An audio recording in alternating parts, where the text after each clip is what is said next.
Assalamualaikum warahmatullahi wabarakatuh. Perkenalkan, nama saya Paris Muhammad dengan nomor induk 201 090 1031 dari Prodi Ilmu Komunikasi Universitas Aisyah Jakarta angkatan 2020 akan mempresentasikan tentang sikap muslimin terhadap orang murtad yang saya ambil dari artikel Muhammadiyah untuk memenuhi tugas mata kuliah Bahasa Indonesia. Nah, ya, pendahuluannya adalah kita akan membahas agama Islam dulu. Apa sih Islam? Islam sendiri dipandang sebagai agama yang memiliki karakteristik universal dan menyeluruh. Lantaran seluruh ajarannya itu berlaku untuk manusia sepanjang zaman, dan seluruh ajarannya itu meliputi berbagai aspek kehidupan, baik aspek ideologi, aspek sosial, budaya, ekonomi, politik, dan seluruh permasalahan hidup kehidupan manusia itu sudah diatur dalam Islam. Aturannya sendiri yang dibentuk dengan ajaran agama Islam itu bukan hanya untuk mengatur kehidupan manusia saja, teman-teman, secara individual, melainkan mengatur pula hubungan manusia secara kolektif.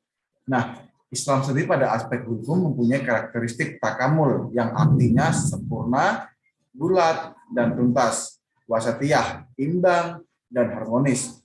Harokah, dinamis, bergerak, dan berkembang sesuai dengan perkembangan zaman. Nah, dalam teori takamul sendiri, wasatiyah dan harokah itu adalah menjiwai sejarah perkembangan hukum Islam dalam menghadapi perkembangan masyarakat, teman-teman. Nah, dalam asas kehidupan bermasyarakat, berbangsa, dan bernegara, diantaranya salah satu asasnya adalah kebebasan, kemerdekaan atau al-huriyah. Kebebasan ini sendiri meliputi kebebasan berpikir, kebebasan menyatakan pendapat, kebebasan menuntut ilmu, kebebasan memiliki harta atau benda, dan kebebasan beragama. Nah, dalam kebebasan beragama Islam ini mengajarkan bahwa manusia itu untuk menganut suatu agama tidak perlu adanya paksaan dan tidak perlu memaksakan orang lain. Serta dalam Al-Quran sendiri secara jelas menyatakan bahwa manusia diberi kebebasan untuk menentukan pilihannya. Dalam agama Islam sendiri sama sekali tidak ada unsur paksaan. Hal ini memberikan indikasi bahwa agama Islam sendiri menjunjung tinggi hak-hak manusia dalam melaksanakan prinsip al-huriyah atau kebebasan. Namun demikian, pada sisi lain, ternyata sebagian besar ulama itu mengkategorikan sikap murtad atau keluar dari Islam. Tidak dilihat dari prinsip kebebasan, melainkan dilihat sebagai tindak kriminal atau jarimah yang masuk dalam kategori tindak pidana berat, sehingga sanksi hukumnya berupa hudud, yaitu suatu bentuk hukuman yang pasti dan telah ditetapkan syariat. Nah, hukuman itu sendiri tidak lain adalah hukuman mati. Penetapan hudud bagi orang-orang murtad dengan hukuman mati ini didasarkan pada hadis Nabi, sehingga secara real terdapat kontradiksi antara ketentuan Allah dan ketentuan Rasul. Oleh karena itu diperlukan analisis yang lebih tajam lagi mengenai hal tersebut, teman-teman. Nah, dijelaskan dalam Quran surah Al-Yunus ayat 99 dikatakan, dan kalau Tuhanmu menghendaki, tentulah beriman semua orang yang di muka bumi seluruhnya. Maka, apakah kamu hendak memaksakan manusia supaya mereka menjadi orang-orang yang beriman semuanya? Nah, dijelaskan pada ayat ini, Allah menjelaskan bahwa manusia diberi kebebasan. Percaya atau tidak Allah memberi kebebasan kepada manusia. Pada ayat ini, apakah engkau memaksa manusia? Ditunjukkan kepada Nabi Muhammad yang Sallallahu Alaihi Wasallam yang berupaya dengan sungguh-sungguh melebihi kemampuannya, sehingga hampir menyerahkan diri seguna-gunanya mengajak manusia beriman kepada Allah. Nah, dalam penggalan ayat itu juga menunjukkan bahwa sikap kaum musyrikin itu benar-benar di luar kekuasaan Nabi Muhammad untuk mengubahnya, teman-teman. Kebenaran itu datang dari Tuhanmu. Barang siapa menghendaki atau beriman, hendaklah dia beriman. Dan barang siapa dia menyediakan neraka bagi orang zalim, yang gejolaknya mengepung mereka. Jika mereka meminta pertolongan atau minum, mereka akan diberi air seperti besi yang mendidih, yang menghapuskan wajah. Itulah minuman yang paling buruk dan tempat istirahat yang paling jelek, teman-teman.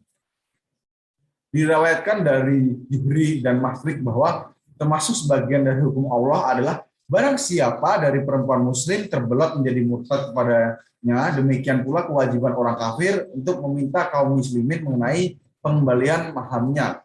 Jika perempuan mereka menjadi muslimah, maka hukum yang didapat diperoleh dari ayat-ayat yang telah dikemukakan di atas. Satu, adanya kewajiban bagi umat muslim untuk melakukan pengujian atau interogasi bagi perempuan-perempuan yang ikut berhijrah dari negeri ke negeri Islam. Untuk itu dapat diketahui kebenarannya, imannya, dan keikhlasan keislamannya. Nah, sebagian besar ulama sendiri menyatakan bahwa Islam sendiri telah menghapuskan isi perjanjian Hudaybiyah yang telah dilakukan Rasulullah dengan orang Quraisy, di mana Nabi akan mengembalikan mereka yang datang kepadanya meskipun dia Muslim. Namun, perjanjian itu dihapus terkait dengan perempuan, tidak dapat dikembalikan. Nah, pendapat ini adalah pendapat mazhab yang mengakui keberadaan mistik sunnah dan Al-Quran. Sementara pendapat sebagaimana yang lain bahwa ayat ini itu diturunkan sebagaimana untuk penjelas nas ahad, di mana kebenarannya untuk laki-laki saja. Sedangkan pendapat jumhur bahwa keumumannya isi akad perdamaian bukanlah sumbernya dari wahyu, melainkan sumbernya dari ihtijat Rasul yang dapat diberi pahala dengan satu pahala. Dan dengan turunannya ayat ini ketetapan berdasarkan ihtijat itu tidak berlaku lagi.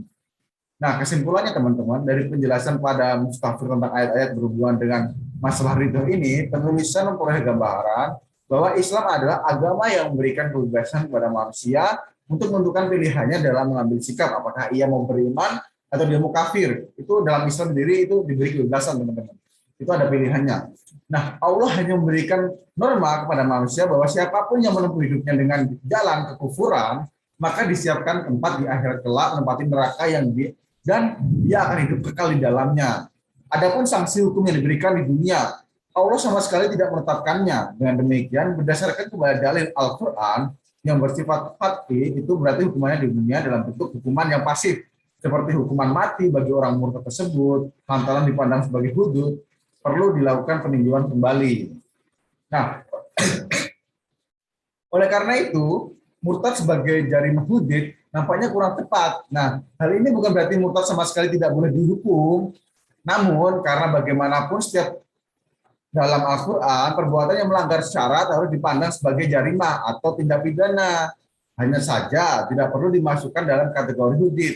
Sehingga Islam benar-benar mengatur asas fleksibel dan sesuai dengan tuntunan zaman. Nah, dari uraian tersebut yang telah saya paparkan, saya dapat mengambil kesimpulan bahwa yang pertama, Islam memberikan kebebasan manusia untuk menganut suatu agama tanpa harus ada paksaan dan tanpa harus memaksa orang lain.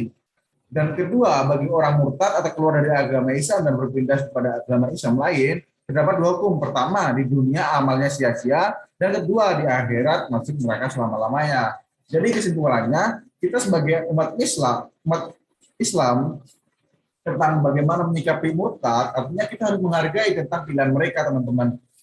Walaupun kita sudah memberikan arahan, tapi ketika mereka sudah memutuskan itu, kita harus tetap menghargai agamaku, agamamu, agamamu. Begitu, teman-teman. Sekian mungkin dari saya. Terima kasih. Wassalamualaikum warahmatullahi wabarakatuh.